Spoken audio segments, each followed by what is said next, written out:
Hi everyone, welcome to Kembali 2020, a Rebuild Bali Festival, a digital program designed to inspire, excite, reconnect and revitalize the Balinese and Indonesian community from 29th of October until November 8, 2020. Kembali, the Indonesian word for return or comeback, represents revitalization in the face of global challenges. The festival will unite people in Bali and Indonesia together with an international audience at a time when travel is largely impossible and creating connections is more important than ever before. And tonight, I am Kadek Sonia Piscayanti as the moderator. I'm a Balinese writer, and I will be discussing a lot with Will Harris, our guest tonight. So I will introduce Will Harris. Will Harris is a poet and critic from London. He is the author of the critically acclaimed Mixed Race Superman, and All This Is Implied, and winner of the RB Bookshop Poetry Pick for Best Pamphlet. He received a poetry fellowship from the Arts Foundation in 2019 and was shortlisted for the 2017 Fitzcarraldo Essay Prize and the 2018 Forward Prize for Best Single Poem for Say Poetry Review. And he has published with The Guardian, the London Review of Books, Granta, the Poetry Review, and the White Review, among others. So welcome, Will Harris. Okay. Hello, thank you. Hello, Will Harris. How are you? Not too bad, not too bad. How are you? Apa kabar? Okay, I'm very good as well. Nice to see you. Yeah, this is our first time, right? Yes. And yeah, this is our first time, and I have read your poetry book, Rendang. It's so amazing, ladies and gentlemen. This is the book written by Will Harris, and I'm amazed at how Will can capture the beauty of rendang. If you are from Indonesia, you must know that rendang is very popular food from Sumatra Barat, West Sumatra. Yeah, rendang is a meat cooked in such a way with a unique flavor. There is coconut milk inside it, and then it is cooking so beautifully and amazingly tasty. And now I'm curious about why Will Harris write about rendang in his poetry book. So Will Harris, you are from London, right? Yeah, I grew up in London. Yeah. How could you come up with the idea of rendang? Can you tell me? So I guess the context is quite important. Here in the UK, there are not, well, increasingly, when I started writing a few years ago, there were very few writers of color, i.e. writers who weren't white. And often when you write from a particular non-white perspective, so in my case, my mum is Indonesian, you will be expected to write about that culture in a way which kind of presents it to a white audience. And so I kind of knew when my book was coming out that whatever I did, everyone would just try and exoticize me or read me in a particular way. So for me, calling it rendang is kind of a reference to the way in which I am already received as a non-white person. And also, on a more personal level, there aren't actually any poems, disappointingly, about food. But rendang, so it's more about the idea of how I relate to Indonesia. So Indonesia, for me, growing up in London with just my mum, basically, and a few family friends sometimes, Indonesia was this kind of faraway place, and it was just, as she didn't pass on the language to me, because particularly in the 90s, there was this big thing that they wanted, I think my mum felt she wanted me to assimilate, she wanted me to like fit in, and so she didn't pass on the language. But I had these few little words and phrases like hati-hati sayang, or like, you know, selamat tidur, and rendang was obviously a big thing. She would often bring it back from Indonesia with her. My mum grew up in West Sumatra. and then Okay. and then so it was both. It's kind of like a fragment of this wider cultural signifier, which I kind of I relate to in some ways, but not completely. And that's kind of what Rendang represents for me within the book and personally. But it's also kind of a half jokey reference to the expectations put on non-white writers in the UK context. So it's maybe a bit confusing in some ways globally. I don't know if that makes sense. No. So your mom is from West Sumatra. Well, yeah, I mean, yeah, she's technically from Riau. She grew up in Pekanbaru, and then the family moved to Jakarta in the late 60s. Well, most of the family. Yeah. Have you been living here, Will, in Indonesia? Have you been here? No. No, I've traveled to Indonesia quite a few times, but I haven't lived in Indonesia. Okay, but maybe to your mom's place you live. Have you been living there? No, no. Have I been to Pekanbaru or to? No, I haven't. I've mainly when I visited family who stayed with family in Jakarta. Okay, so I guess that when hearing about your context, it is very interesting that you come up with the idea of the food, yeah, because I think food relates to culture, food relates to nationality, food relates to identities, food relates to longing, food relates to many things, and I think rendang here, well, I personally love rendang, and I think it's also your, if maybe this is my thought, but I don't know whether you approve this. Maybe your strategy to touch people's personal taste through food is represented through your title of the book. So when you write rendang, Indonesian people, especially Indonesian or maybe Malaysian, will get connected easily, yeah, to what is it? What do you think? Is it a strategy for you as well? Are you aware of it, that this is going to be a strategy or what? Oh, right. Well, I think the book as a whole is about kind of connection, but also disconnection. And I think food is interesting in terms of the immigrant experience, the diaspora experience. Food is often a way of preserving cultural memory. So I guess, that is in part what rendang represents to me. It's a symbol of both my connection to this culture, which most of my family is part of, but also for me in the book, it's a symbol of disconnection from it, because most of the poems are about living in London, working in London, being, my experiences, talking to people, like just being misrecognized, and just kind of encounters with strangers form a big part of it. But yeah, so that's the way in which it relates. As I said, rendang more as an idea, as a word, as this kind of symbolic link, rather than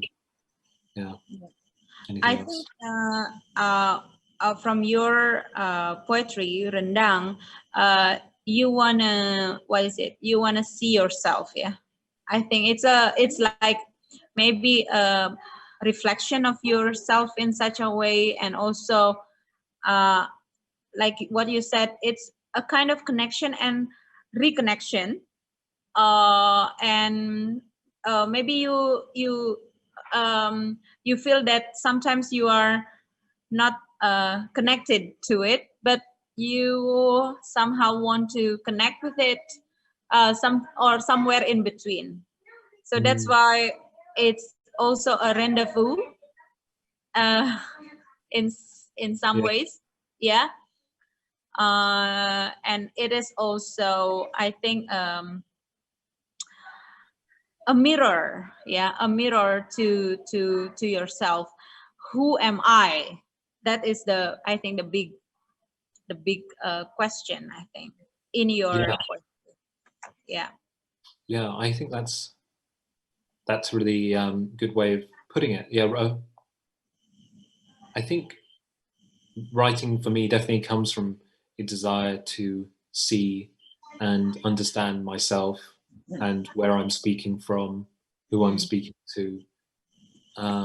But I think it also comes from a sense, maybe this is just what I have, that writers have, of being quite kind of lonely and quite unsure and quite almost kind of not having a whole sense of self, not having a sense of security. Because I often think if you felt secure and whole, you wouldn't need to write, that you write from a sense of something unresolved and slightly broken and slightly, unsure inside of you.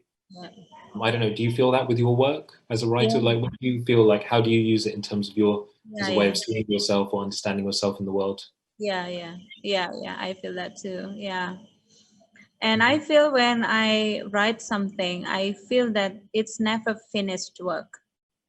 Mm, It's never. I mean, when I'm writing poetry, for example, I know that the poetry will grow. So I don't have uh, uh, any ending, like the poetry will grow and it will continue to to yeah. continue their lives, and like for example, I have a collection of poetry entitled Burning Hair, and I feel that after the burning, the hair will be reborn again after the burning, and uh, the hair is continuing the life, not ending as a burnt hair, something like that. And Mm. yeah, I believe that also a journey to ourselves is never ending, right, Will? Yeah, A completely. journey to ourselves, yeah. I think it's actually really dangerous when you think you have, when you do Yeah, yeah, finish it. So I associate that in this country with what we would call kind of ethno-nationalists, with like white, with racists, essentially. Racists are people who think they know who they are and who others are, and they can say, like, this is my country, you're not welcome here.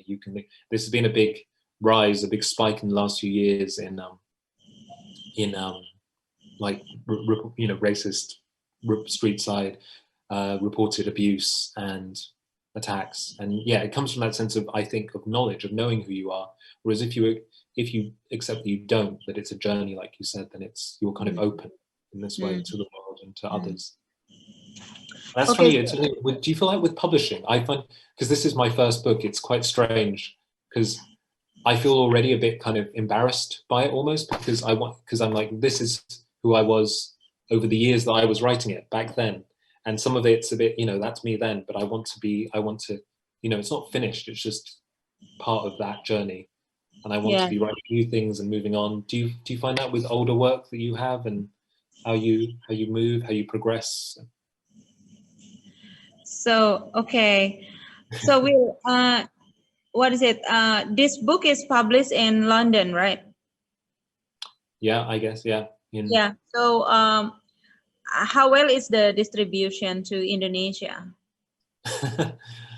I don't know. I think not good, but basically Yeah, not good. I think so. Not good. I cannot see it if this is sent to me by the committee of Ubud Writers and Readers Festival. I don't know how to get your book if it is in Indonesia. Is it available?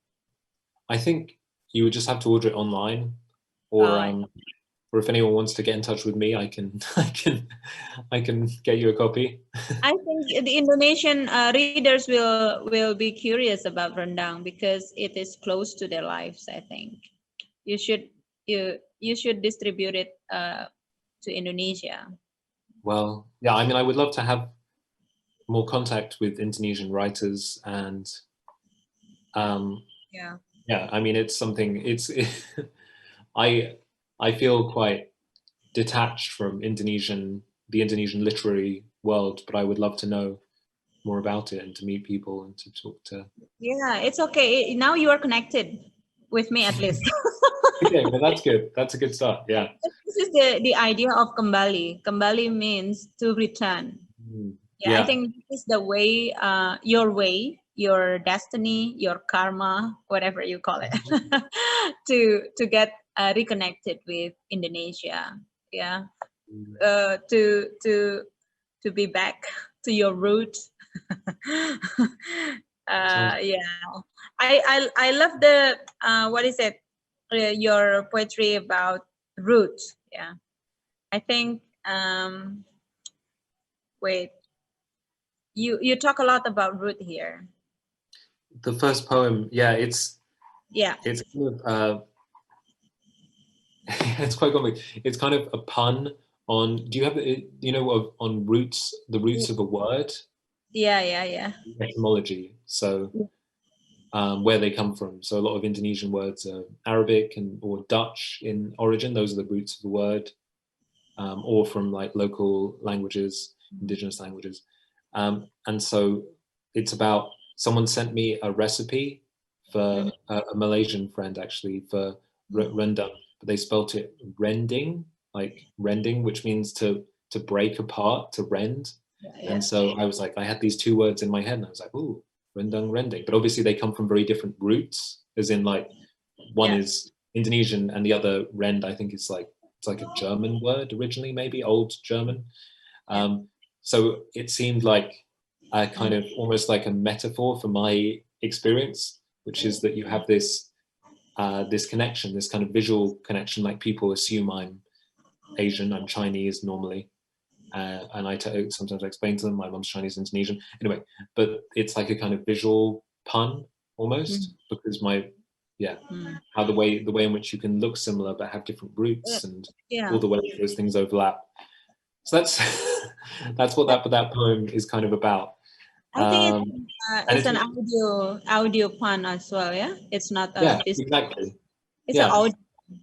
Yeah, they sound similar too. Yeah, I really like. I mean, I like those kind of coincidences between words because they make you feel. I think as a poet, you're always trying to make people feel a bit less comfortable in language. You know. Yeah. Make people kind of like aware of words, the way they sound, and be like, does that mean that? That's unusual. That's that kind of thing. I think that's what sometimes. Yeah, like this one, in West Sumatra they call Rendang. Neither shares a root. With rending, rose and rose have French and Frisian roots. You can't hear, context makes the difference clear. Here lies one whose name was written in Bahasa. Here are words I've said in memory of her who I could never speak to Chandra Sari. I call you wrongly, ran me rightly, rootless and unclear.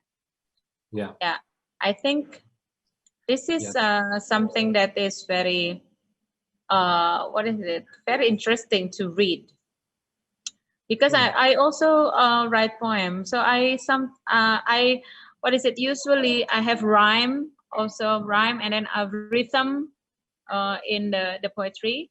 I love the sound ending the same, something like that. Yeah, like rhyming well, and I also find the rhythm in the words, and here you have like calculation of the words, right?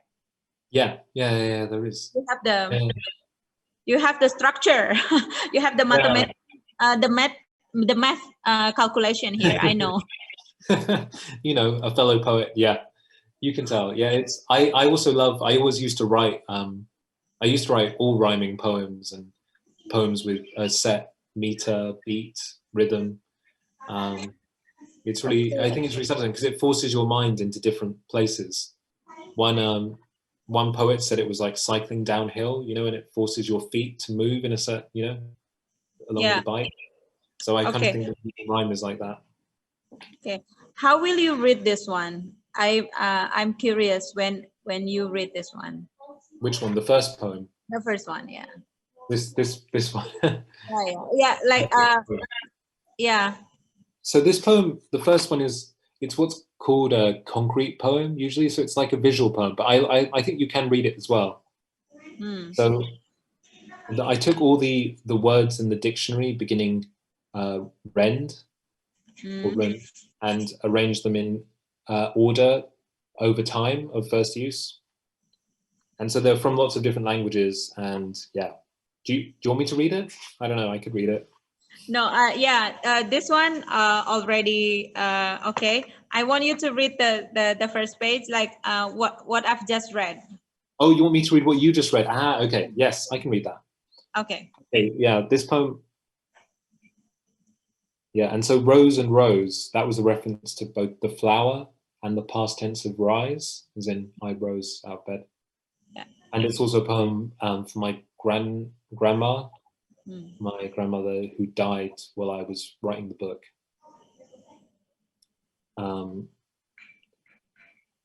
In West Sumatra, they call Rendang Rendang. Neither shares a root with rending. Rose and rose have French and Frisian roots you can't hear. Context makes the difference clear.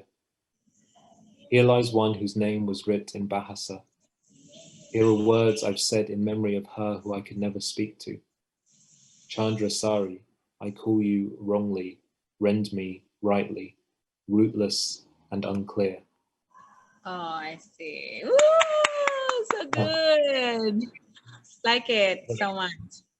So who is Chandra Sari? That's my grandma's name. Yeah. So my mum's mum. Do you know the meaning of word Chandra and Sari? I don't actually know. No, what is the meaning? Chandra means moon. Oh, really? And Sari means flower. Wow. Okay. Yeah. Actually, yeah. I did know. Yeah. Wow. That's so interesting. Yeah. If you know, Chandra means so Chandra and moon and sun here in Bali is very philosophical. It's very meaningful. You have Chandra for moon and Surya for sun. Ah, wow. Okay, because I thought moon and sun were bulan and matahari. Yes, bulan and matahari. Those are why are there two? What are the differences between? Bulan is moon. Matahari is sun. So Chandra is another word for bulan. As Surya is another word for matahari. If you learn about Indonesian and Balinese, we have so many language. I mean, we have so many version, of one word. It's not only like English. Sun is only sun. Yeah. Moon is only moon. So when you wrote here Chandra Sari, it is actually very Balinese as well. It's very Balinese because Chandra means moon and Sari means flower. I think we can communicate later about that, okay? Yeah, no, that's really great. Thank you for telling me. It's funny. For a long time, I actually didn't know what my grandma's name was because I always just called her Matt. So it never occurred to me. I don't know if you have that with relatives where you don't know their actual name, you just know what you call them. Like, yeah, have like Coco. What about your mother's name? My mum's name is Yeni Setiabudi. Yeni. But she actually did have she was born with a Chinese name, but then she was changed. So actually her name was Sit Chu Yen, which I think means in Mandarin, I think it means like round moon, also part of that, which is interesting, the link to okay, so maybe I will ask you about when do you start to write poetry and why do you choose poetry instead of maybe other forms?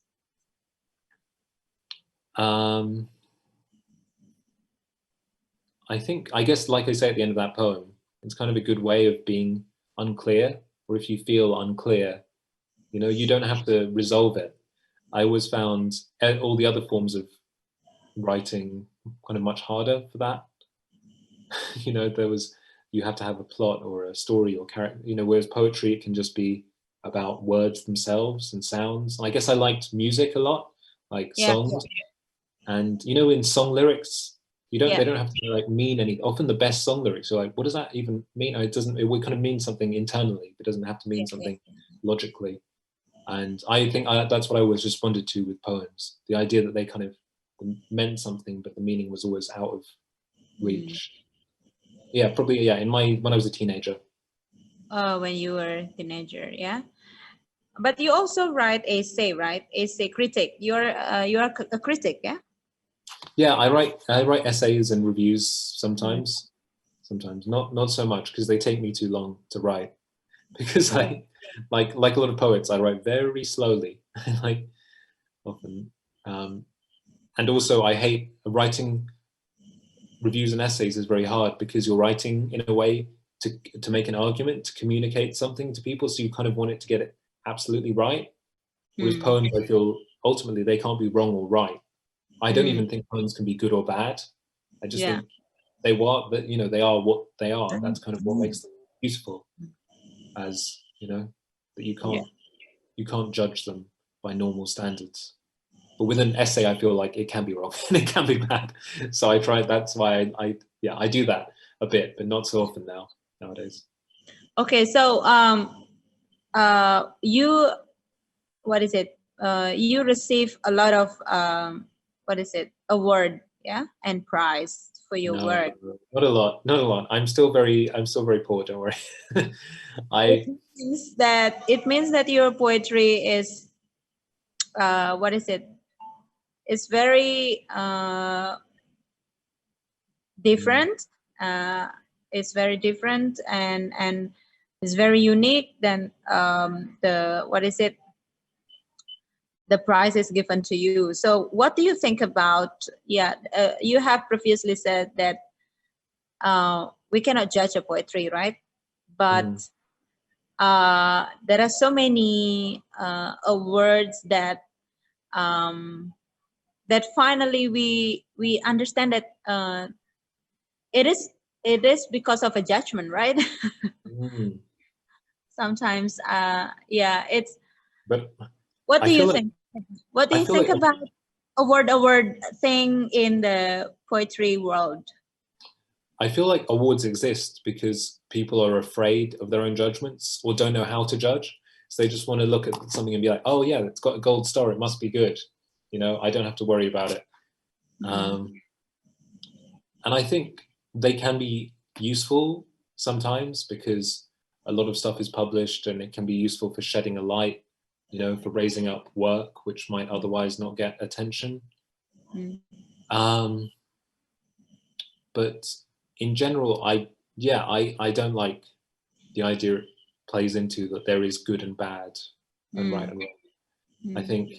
I think the only way, when I obviously I share lots of work with friends and we share, I think the only way a poem can be good, better, or become better is when it becomes a better version of itself, truer to itself, more honest. I think honesty is quite important sometimes, and like putting yourself under the microscope, and that can take lots of different forms, you know, but it's not just saying something or like revealing a secret or something, you know. When people say honesty, it's not just like saying, you know, I feel ugly or something. I mean, that might be honest, but often it can just be in the choice of words as well. It can be the way you choose words, the way you frame something. I think that honesty comes across in that way, as in letting yourself write in a way that feels honest and true to you, in the rhythm, in the sounds, in the images you choose, not copying others, not imitating, just being yourself.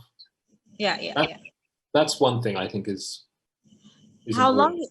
long do you take for writing a poem? I mean, I think that you are very careful in using the words, and you are very selective in using the words also, and you want it to be very ideal maybe. So how long do you usually take for one poetry to be called a poetry, or to be ready as named as poetry? I don't know. I think it's a boring answer because I think everyone says it, but it depends on the poem or the. You must have this as well yourself, right? Sometimes it Yes, kind of yes, comes yes. very quickly, and sometimes you spend Yeah, years yeah, yeah, trying to make it. yeah. Do you? Yeah. How long does it take you? Can I? I'm curious. It depends. Yeah, I think it depends also. Sometimes you got it so quickly, and sometimes so slowly, and it depends on the. I think the poetry has its own way to become poetry. Do you think so? It's like a living being. It's like they found their own path to become. Yeah. If they don't Yeah. want to be finished, then they are stuck somewhere.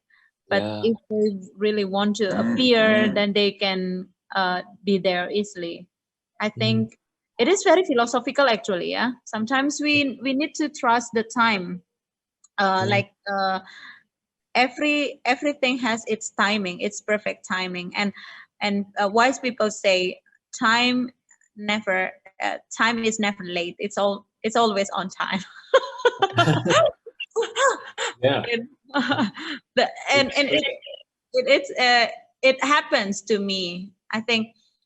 Do you know? Maybe I can share to you. Will. Yeah. Please. Um, yeah, I am writing.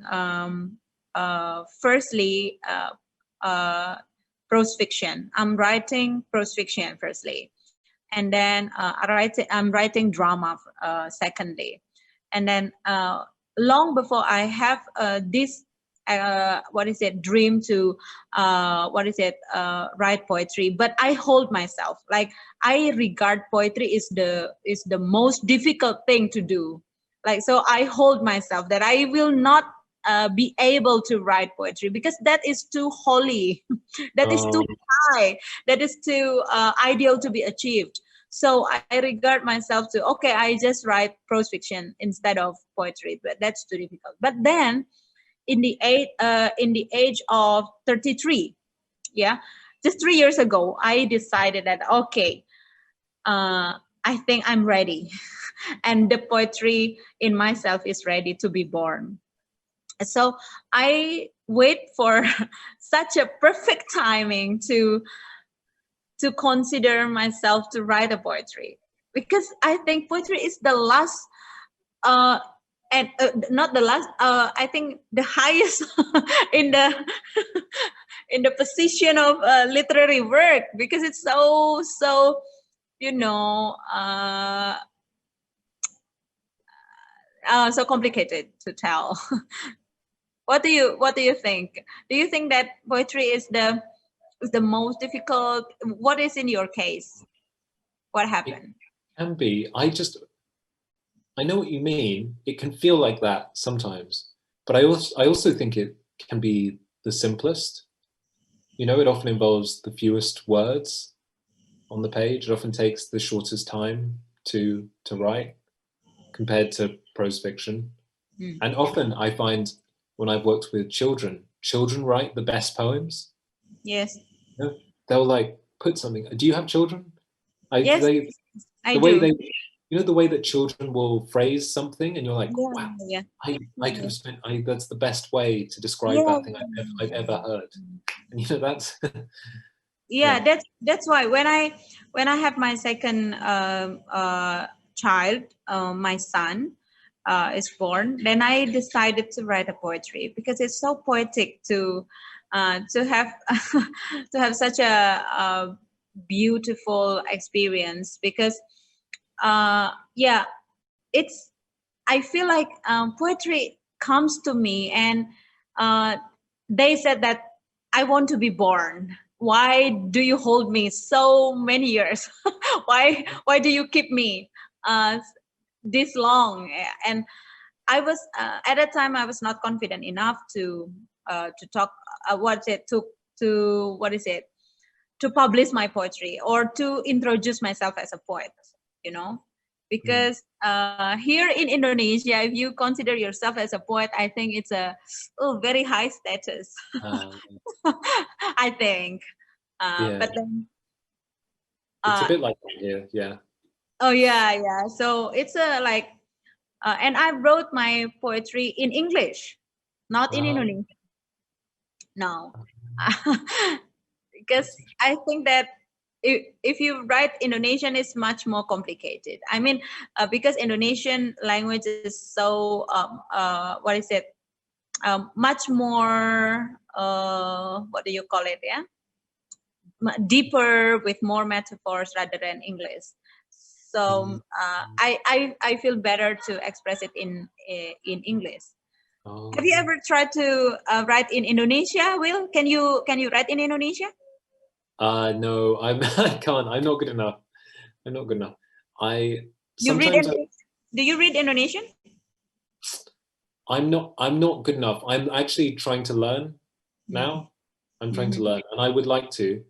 Um, It's very beautiful language. It's a yeah, beautiful language, and it's a full of uh, full of poetic sound and poetic yeah. experience. And one word may have like more than uh, 4 or 5 meanings. It's very beautiful. It is. It is. I really love the language. And I really want. I really want to. I did. I did once try and write a poem about the phrase "hati hati" because my mum would always say it to me when I was little. Every time I would go out, she'd be like "hati hati," and I just love the fact that it means that "hati" by itself means heart, and "hati hati" means be careful. Be And I, careful. Yeah. so I tried to write a kind of poem half in English, half in, although with elements of Wow. Indonesian, Yeah. That's just good. to kind of just big to capture that image of what my mum was saying to me, like hearts, and also I love the way that sayang also can mean like I, can mean mine, and also can mean love and care. Like, Yeah. Yeah. Yeah. Yeah. and then Yeah. thinking of the way my mum would use that word to me and what it expressed in our relationship, Hmm. I would, yeah, I love to, and I love, yeah, I'm hopefully that I love to see more Indonesian poets published here. I know there's one poet who I love, Norman Erickson Pasaribu, who was Yeah. Yeah. published. Yeah. Yeah. Yeah. Um, Yeah. he had a book published here, and I think, and there are hopefully others. There's a good press called Tilted Axis, which is publishing more Southeast Asian writers. Yeah. But yeah, it's Okay. Yeah. I would like you to read your works now. You can choose whatever. Maybe 2 or 3 or 4 okay. No, I or won't read all. all the whole book. Yeah, we can just stay here for another hour and a half, 2 hours. Okay. Um, okay, maybe I'll read two poems. One poem which is a kind of uh, about this person I met on the street in London, um, who claimed he was a holy man. Anyway, and it's called Holy Man. Everywhere was coming down with Christmas.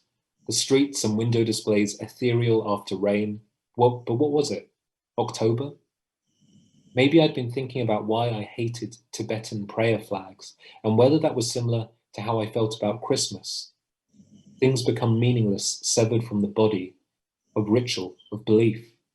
Then I thought about those who see kindness in my face or see it as unusually calm, which must have to do with that image of the Buddha smiling. I turned off Regent Street and onto Piccadilly, then down a side road by Costa to Jermyn Street, where a man caught my eye as I was about to cross the road and asked to shake my hand. You have a kind face, he said. Really? He was wearing a diamond check golfer's jumper and said he was a holy man. As soon as he let go, he started scribbling in a notepad, then tore out a sheet which he scrunched into a little ball and pressed to his forehead and the back of his neck before blowing on it once, sharply, and giving it to me. I see kindness in you, but also bad habits. Am I right? Not drinking or drugs or sex, not like that, but bad habits. 2020 will be a good year for you. Don't cut your hair on a Tuesday or Thursday. Have courage. He took out his wallet and showed me a photograph of a temple in front of which stood a family. His, I think. A crowd of businessmen flowed around us. Name a colour of the rainbow, any colour, except red or orange. He was looking to my right, at what I thought could be a rainbow. Despite the sun, a light wind blew the rain about like scattered sand. But when I followed his gaze, it seemed to be fixed on either a fish restaurant or a suit display, or maybe backwards in time to the memory of a rainbow. Why did he stop me? I'd been dawdling, staring at people on business lunches, restaurants like high-end clinics etherized on white wine. I must have been the only one to catch his eye, to hold it. What color could I see? I tried to picture the full spectrum arrayed in stained glass, shining sadly and then refracted through a single shade that appeared to me in the form of a freshly mown lawn, a stack of banknotes, a cartoon frog, a row of pines, an unripe mango, a septic wound. I saw the glen beside the tall elm tree where the sweetbriar smells so sweet, then the lane in Devon where my dad grew up, and the river in Riau where my mum played. It was blue and yellow mixed like Howard Hodgkin's version of a Bombay sunset or pistachio ice cream, a jade statue of the Buddha. I remember being asked, forced to give my favorite color by a teacher. Why did it matter?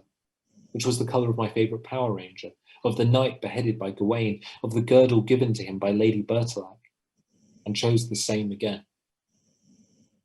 The paper in your hand, if it is your color, will bring you luck, and if not, he trailed off.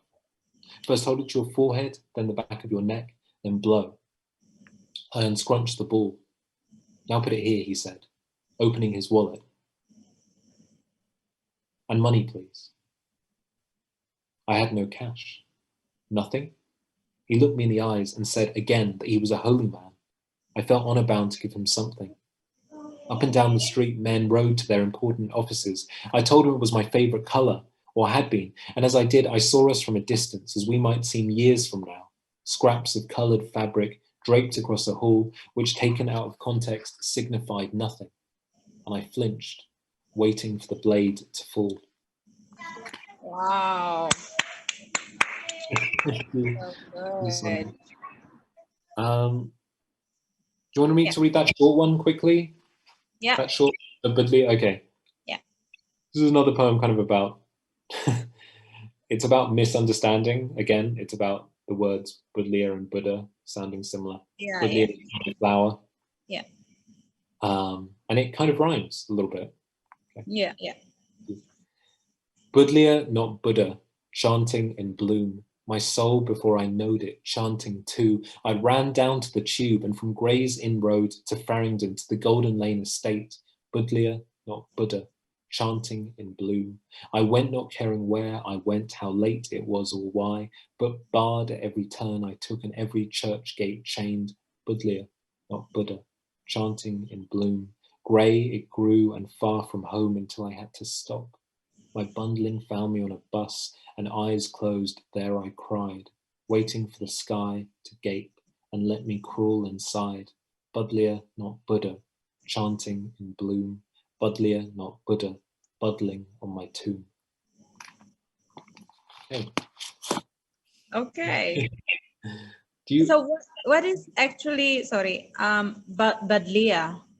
Yeah, so it's just a kind of flower that often grows by the side of the road, like a kind of wild flower, often by like rail tracks and around there. What is the color? I think it's a kind of purpley color. Purple. Oh, purpley. Oh, it's like very light, like. Yeah, I think so. Yeah, it's very light. It often has like cones of flowers, you know, cones. And, yeah. Yeah. Okay. Yeah. Very good. And did we discuss this? Do you want to share a poem in response? Yeah, but Leah, why do you choose this flower? I mean, do you love the word or do you love the flower? Do you? I mean, sometimes we are obsessed with word, and we relate it to experience that we have. Do you have experience about Badlia and Buddha, and do you have this related? I think no, not really. No. So sometimes for me, a poem can come about just by saying a word again and again.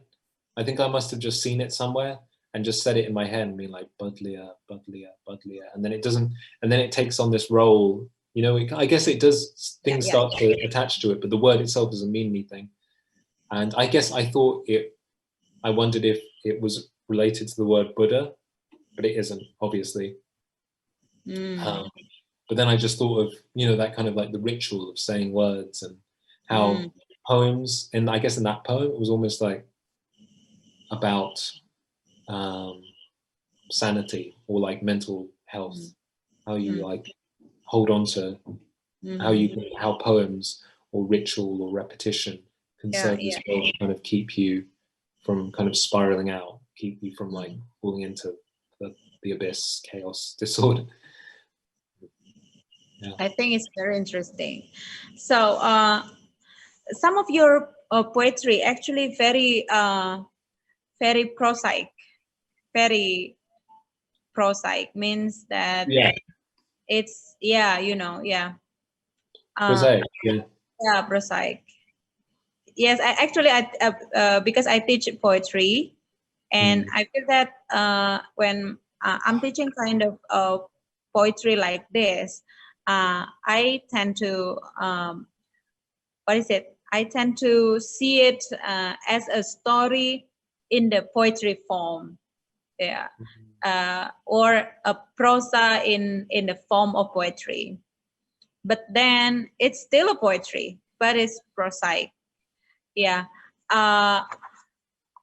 So what do you think about this? Yeah, I think I have once interviewed Norman Erickson Pasaribu as well, in Ubud Riders, because he also wrote a kind of prosaic poetry, and what do you think about it?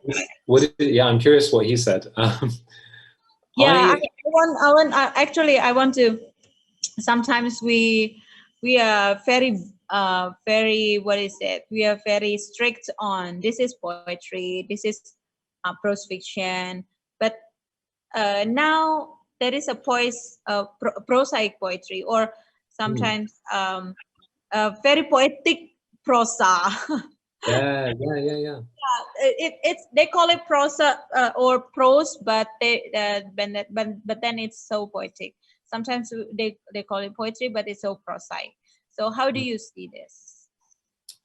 Well, I often find it's really useful and creative for me to write against my impulses, so against what I think of as poetic. I think if you think of something and it feels too poetic, often I think that's because actually you've read it somewhere, or someone else has said it, or someone else has thought it, you know, because it's a pre-existing form, or so I think often the prosaic thing comes from the desire to try and write in a way that sounds new or different, or to express new feelings that aren't so cliched or so written about beforehand. And I guess you can do different things, like if you want to tell a story, for example, to include dialogue, people talking, then prose is more it's more like capacious, you know, it can include more, it's more inclusive as a form.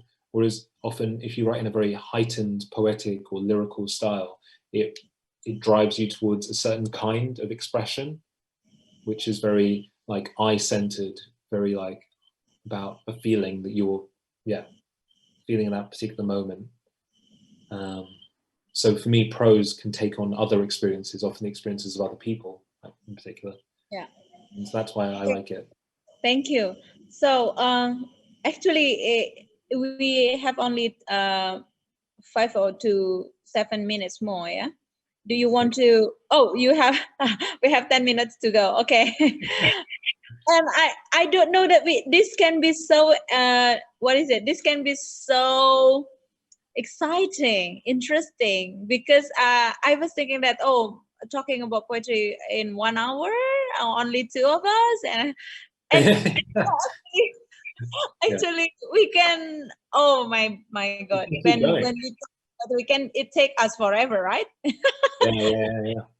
Okay, so do you want to read one more or whatever? Well, actually I have one more question. Okay.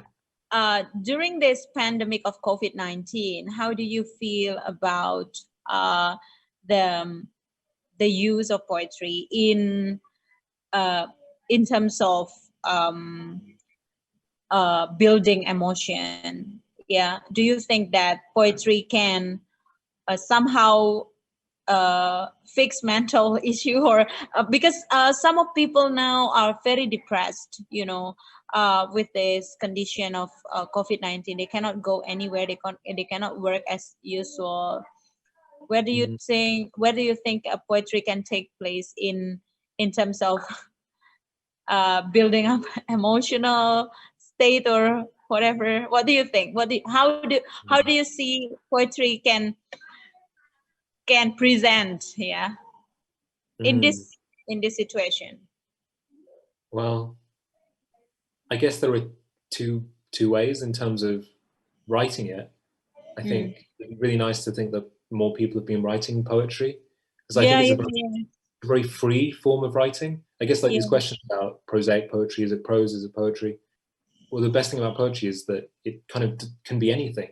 You know, poets have written every, so often it can be a form of therapy to just write, to let yourself follow an image, an idea, a word, and express something. Not to think I'm going to write a short story, I'm going to write, just to being I'm going to write, and then I call that up, and then I would just call that up. I mean, that, to me, that is poetry. That it comes from that urge to express something that you don't know about yourself yet and that you're feeling, and that can be very, it can be very healing to do that. And then to read other people, which is the second aspect of it, is to feel in touch with another person's pain and hurt and trauma often, and to feel less alone as a result. There's a really great line from this Scottish poet I love, to W.S. Graham. He says, to be by another aloneness loved. So the idea that we're each trapped in our kind of bubbles of aloneness, often literally because of COVID, but that poetry is a way of kind of bridging that, you know, just kind of touching lonely bubbles. I agree. It's a really cool thing.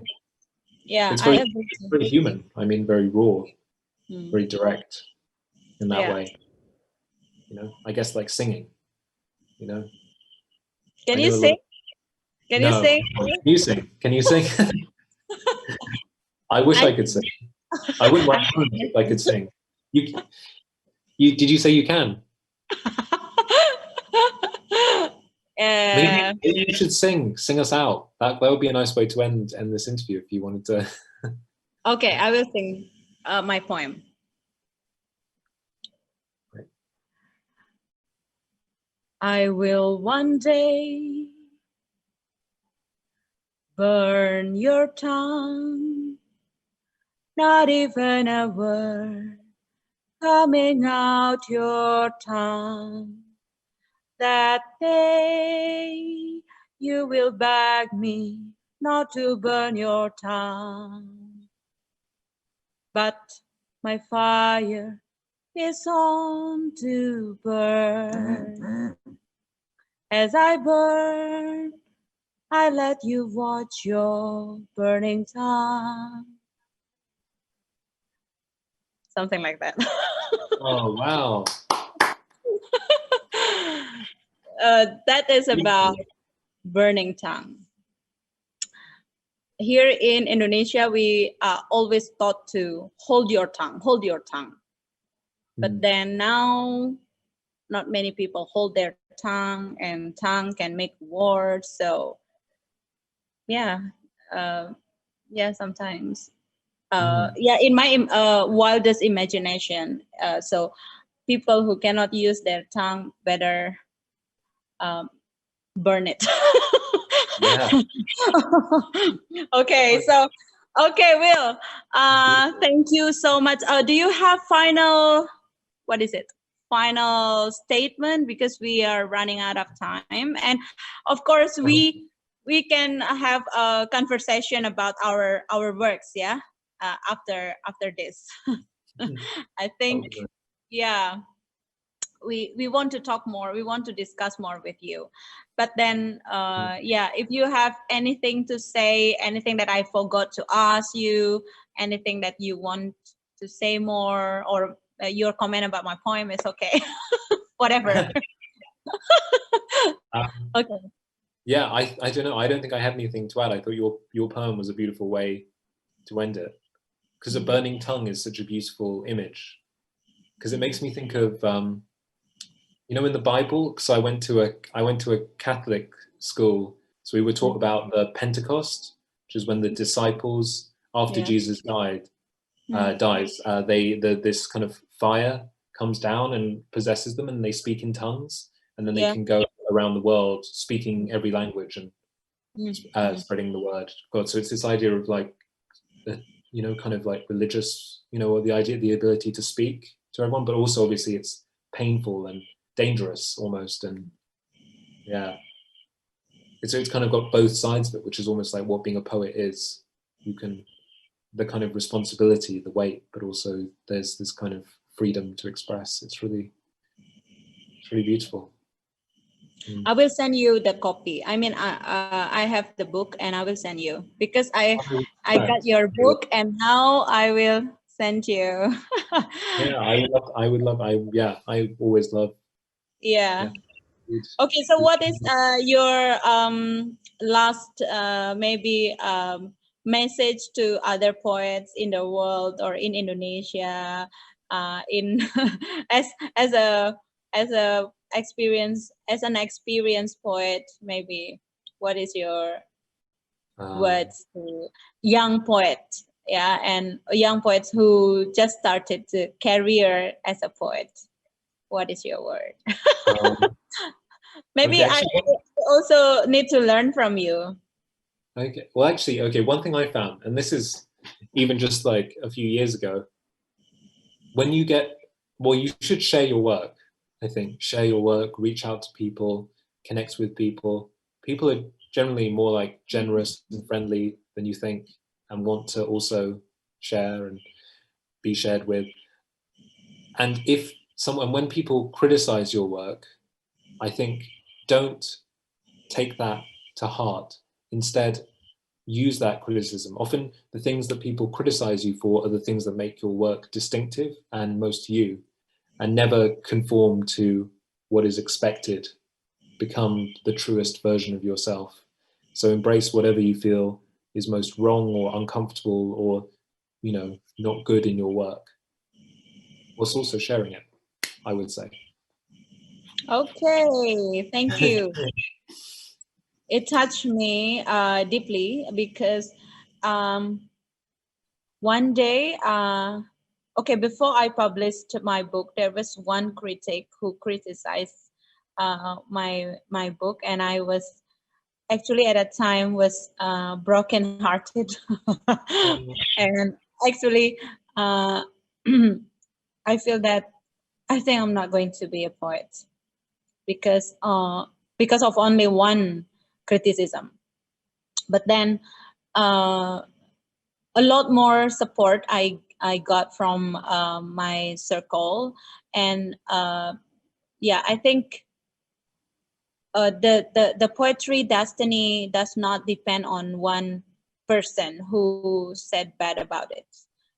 It may it Yeah, I think the destiny of poetry is not on the hands of two or three people. It's they have their own destiny. That's what I want to say.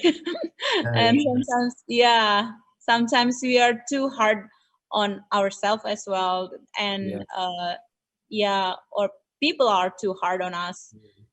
But then I think good poetry is something that can affect a person. Even a person is enough, or even a person can be touched or can gain something from poetry. It doesn't have to be everyone. It doesn't have to please everyone. Yeah, and I think maybe, yeah, it's You don't good want to please to, everyone as well. yeah, I think yeah, if it pleases everyone, it kind of pleases no one as well. yeah. Okay. Yeah. Well, it's not distinctive then. It's not, you know. Yeah. it's not interesting. Yeah. Okay, so actually it's 1 hour. Can you believe it?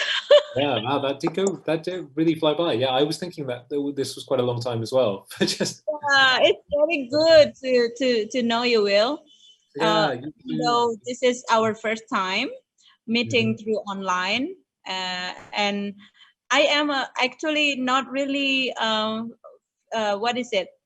I love direct conversation, direct conversation. I mean, so a virtual sometimes is so what is it? Sometimes not really good, but tonight it's very good. I don't know. I think Thank this is you. a this is I think the vibe, the atmosphere. It's very nice. It's very nice, right? Don't you Yeah, think? I feel that too. I do.